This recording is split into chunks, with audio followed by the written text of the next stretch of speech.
प्यारे बच्चों, आज हमने पढ़ना है सराइकी के अगले दो हरूफ ड़े और ढ़े।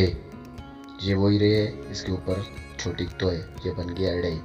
और फिर ये रे, इसके ऊपर छोटी तोय और आगे दो आंखों वाला है, ये बन गया ढ़े। और ढ़े और ड़े से शुरू तो कोई अल्फाज नहीं होते, ये बहुत से अल्फाज में इस्तेमाल होते हैं। तो देखते हैं ये कौन कौन से अल्फाज में इस्तेमाल होते हैं।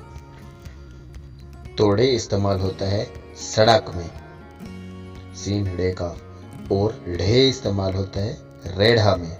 रेढ़ा वो चीज़ जिसके ऊपर फल सब्जियाँ वगैरह रख कर बेची जाती हैं। ये आज के हरूफ, इनको याद करें।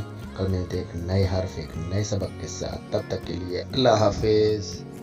वीडियो अच्छी लगी हो तो लाइक करें और चैनल को सब्सक्राइब करके बेल नोटिफिकेशन ऑन कर दें ताकि आने वाली वीडियो आपको सबसे